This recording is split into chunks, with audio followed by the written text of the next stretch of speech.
నమస్తే, welcome to ISR 9 news. మీడియాతో మాట్లాడిన నందిగామ శాసనసభ్యులు డాక్టర్ మొండుతోక జగన్మోహన్ రావు నందిగామ పట్టణంలో ఎన్నికల ప్రచారాన్ని ప్రారంభించిన వైఎస్ఆర్ కాంగ్రెస్ పార్టీ అభ్యర్థి ఎమ్మెల్యే డాక్టర్ మొండుతోక జగన్మోహన్ రావు మా పనితీరు నచ్చితేనే మా పాలనలో అభివృద్ధి జరిగిందని నమ్మితేనే ఆశీర్వదించమని కోరుతున్నాం. మరింత మంచి చేసేందుకు మద్దతు ఇవ్వమని అడుగుతున్నాం. ఎమ్మెల్యే డాక్టర్ మొండుతోక జగన్మోహన్ రావు విషయాలకి అన్నిటికీ అతీతంగా ప్రభుత్వాన్ని ప్రతి గడపకి ఆయన అందించమన్నారు. అదేవిధంగా ఇక్కడ పనిచేసాం. ఆయన మద్దతుతో నందిగామకు కావాల్సినవన్నీ కూడా మౌలిక సదుపాయాలు, నూతన స్థలం కావచ్చు, మిగతావన్నీ కూడా RDO office, town police station కావచ్చు, ఇవన్నీ కూడా చేయగలిగాం. ఈ క్రమంలో ఈ నందిగామలో రాజకీయపరమైనటువంటి వేధింపులు కానీ లేకపోతే కేసులు కానీ ఇవన్నీ ఏం లేకుండా ఒక సామరస్యంగా శాంతియుతంగా ప్రజలు జీవించడానికి కావలసినటువంటి వాతావరణం ఇవ్వడానికే మేము పూర్తిగా పనిచేసాం. కాబట్టి ఇప్పుడు కూడా మేము ప్రజల దగ్గరికి ఎక్కడికైనా రాగలుగుతున్నామంటే కారణం జగన్మోహన్ రెడ్డి గారు ఏం చెప్పారో అదే చేసాం. ఇక్కడ పారదర్శకంగా, పక్షపాతరహితంగా, అన్నిటికీ అతీతంగా చేసాం. కాబట్టి ప్రజలందరికీ తెలుసు మేము ఎలా చేసాము, 5 సంవత్సరాల్లో ఏంటనేది. కాబట్టి స్పందన ఖచ్చితంగా బాగుంటుంది. రాజకీయాల తర్వాత ఎలక్షన్ వచ్చిన తర్వాత ప్రతి ఇంటికి వెళ్ళాల్సిందే, మనం అడగాల్సిందే. అది ఒక ఎత్తు అయితే మేము అడిగేది ఏంటంటే గత 5 సంవత్సరాలుగా మనం చూశారు, మీరు ఇచ్చిన అవకాశాన్ని మేము సద్వినియోగం చేసామా లేదా అన్ని రకాలుగా. కాబట్టి మళ్ళీ ఆశీర్వదించమని ప్రజలను అడుగుతున్నాం, మద్దతుని ఇమ్మని అడుగుతున్నాం, సహకరించమని కోరుతున్నాం. దానికి తగ్గట్టుగానే స్పందన మాకు వస్తాం. అంటే మీరు వైపు చెప్పింది ఏదైతే చేసి చెప్తుంది వెళ్తున్న ప్రజల్లో పడుతున్నారు, కానీ ప్రతిపక్షాలు అదే స్థాయిలో మిమ్మల్ని టార్గెట్ చేస్తున్నాయి. ఇప్పుడు టీడీపీతో పాటు మిగతా 2 పార్టీలు కూడా చేరాయి కూటమిలో. వీరందరినీ మీరు ఎలా తట్టుకోబోతున్నారు? ఇన్ని పార్టీలు ఏకమైనవి అంటే అర్థం వాళ్ళ ప్రత్యర్థి చాలా బలమైనవి. బలమైనవి అంటే ఏంటి? ప్రజాబలం ఉన్నవాడు, ప్రజల మనసులో సుస్థిర స్థానాన్ని నిలబెట్టుకున్న వ్యక్తి. కాబట్టి ఇంతమంది కలిశారు. ఇంతమంది కలిసినప్పుడు రాజకీయాలు కానీ మనం ఎలక్షన్కి వెళ్ళబోయే ముందు ఎవరైనా వెళ్తాం ఒక పాజిటివ్ కాన్సెప్ట్తో వెళ్తాం. మేము గెలిస్తే ఇది చేస్తాం, ఇది చేస్తాం, మెరుగ్గా చేస్తాం ఇట్లా చెప్తారు. ఎవరైనా దానికి భిన్నంగా చేస్తున్నారు వాళ్ళు. మేము వస్తే ఇట్లా చేస్తాం, ఇలా చేయగలం, ఇంత మెరుగ్గా చేయగలం. ఎందుకంటే అలా చేయడానికి అవకాశం ఇవ్వలే జగన్మోహన్ రెడ్డి గారు. విద్య కావచ్చు, వైద్యం కావచ్చు, మహిళలకు సంబంధించిన సాధికారత కావచ్చు, అలాగే అందరికీ సాధికారతకి సంబంధించి కావచ్చు, సామాన్యుడికి ఏం కావాలి, ఎంతవరకు చేయగలగాలి అనేది అంత మేరకు చేసి చూపించినటువంటి వ్యక్తి. 99% ఏదైతే చెప్పామో మేనిఫెస్టో అది పూర్తి చేసి వేళ మేము వచ్చాం రోడ్డు మీదకి.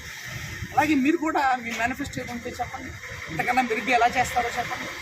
మేము చేసి మరి మీరు ఎలా చేయబోతున్నారు? రేపొద్దున శ్రీలంక ఎలా అవుతుంది శ్రీలంక? మీరు ఏం చేయబోతున్నారు? వాలంటీర్లు తీసుకొచ్చి ఏం మాట్లాడారు?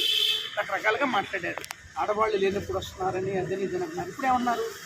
25 ఏళ్ళకు కూడా మేము ఖచ్చితంగా ఒక సామాజిక కార్యకర్తను పెడతామని అంటున్నారు.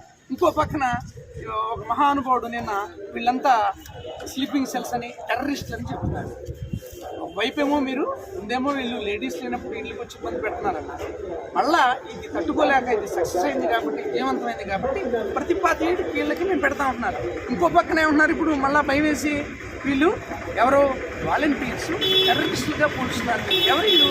మన ఇంటి పక్కన ఉన్న పిల్లలు, మనతో పాటు ఉండే పిల్లలు, మన ఇంటికి వచ్చి అవ్వాతాతలకు కానీ ఎవరినైనా ఒక వరసతో మాట్లాడే పిల్లలు ఎలా చేయగలరు వీళ్ళు? అసలు రాజకీయాలను ఎప్పుడైనా ఒక పాజిటివ్ దృక్పథంతో చేయాలి. అది మానేసి నెగిటివ్ దృక్పథంతో చేస్తున్నారు. చాలా నెగిటివ్ దృక్పథంతో చేస్తున్నారు. ఇంతకన్నా మెరుగు చేస్తామని చెప్పి ప్రజల మద్దతు కోరండి. అది మానేసి మీరది ఇది ఏంటిది? అసలు ఇన్ని మంచి పనులు చేసే ముఖ్యమంత్రిని ఏం మాట్లాడుతున్నారు మీరు మాట్లాడుతున్నారు. ఇంకా విచిత్రం ఏంటంటే గాలికి వచ్చిన పార్టీ అంటే ఇది. అంటే ఏంటి? ప్రజలు అంత అమాయకంగా ఉన్నారా? లేకపోతే మాటలు నమ్మి ఉడికినే మోసపోతారా ప్రజలు? మీరు ఎవరిని అవమానిస్తున్నారు? జగన్మోహన్ రెడ్డిని అంటే ప్రజల్ని అవమానించినట్టే. ఎందుకని? వాళ్ళ మద్దతులో వచ్చినటువంటి నాయకుడు ఆయన. వాళ్ళు ఇంత ఓటేసి 171 సీట్లు ఇస్తే, ఇంత రంజకంగా పరిపాలిస్తే అలాంటి వ్యక్తిని మీ నోటుకొచ్చినట్టు సైకో అని మాట్లాడుతున్నారు, గాలికి వచ్చిన పార్టీ అని మాట్లాడుతున్నారు, ఈ ఒక అవకాశం వచ్చింది అని మాట్లాడుతున్నారు. అసలు మీ మేనిఫెస్టో ఎక్కడ ఉందో మీకే తెలియదు. పోయినసారి మా మేనిఫెస్టో ఇప్పటికీ ఉంది. ఎవరి దగ్గరికైనా వెళ్ళి ఇదిగో మేము ఇది చేస్తామని చెప్పాం, చేసాం. అలాగే నందిగామకు సంబంధించి నందిగామకి నేను ఇది చేశానని సగర్వంగా చెప్పగలను, ఎక్కడికైనా డిబేట్కి రాగలను, ఏదైనా మాట్లాడగలను. మనకున్న ఆర్థిక పరిస్థితుల్లో, రాష్ట్ర పరిస్థితులను బట్టి ఏం చేయగలము అది సగర్వంగా చేయగలిగాం. సగర్వంగా ఎవరి దగ్గరికైనా రాగలం, మాట్లాడగలం, ఎవరితోటైనా మాట్లాడగలం, ఎక్కడికైనా వెళ్ళగలం. జగన్మోహన్ రెడ్డి అన్నీ పాజిటివ్ పాలిటిక్స్, మిగతావన్నీ నెగిటివ్ పాలిటిక్స్. పబ్లిక్ గమనిస్తున్నారు.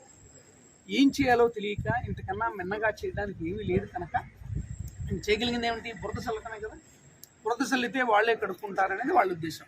కడగాల్సిన అవసరం మాకు లేదు. ప్రజలు చూస్తున్నారు 5 సంవత్సరాల్లో జగన్మోహన్ రావు అక్కడ ఏం చేశాడు అనేది అందరికీ తెలుసు, ప్రతి ఒక్కరికి తెలుసు ఏం చేశామనేది.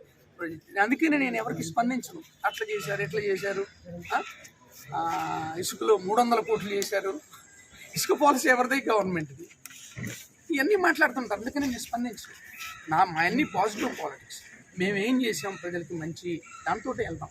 జగన్మోహన్ రెడ్డి గారు నినాదమే మాది కూడా. గత 5 సంవత్సరాలుగా మీరు మమ్మల్ని చూశారు, మేమేం చేసామో చూశారు. మీకు మేలు జరిగితే, నందిగామకి మంచి జరిగితే, మీరు చూసిన నందిగామ, ఇప్పుడున్న నందిగామకి చూసి మేలు జరిగితే, విద్య కావచ్చు, వైద్యం కావచ్చు, ఏదైనా మౌలిక సదుపాయాలు కావచ్చు, పరిపాలన కావచ్చు, ప్రజల దగ్గరికి వచ్చిన పరిపాలన కావచ్చు, ఏదైనా సరే ఒకసారి వాళ్ళందరికీ తెలుసు ఏం జరుగుతుంది ఏంటనే. ఖచ్చితంగా గెలవడానికి అర్హత మాకుంది, ఓటు హక్కు అడిగే అర్హత మాకుంది. ఖచ్చితంగా అందరిని అడుగుతాం, ఖచ్చితంగా గెలిచి తీరుతాం. ఇంత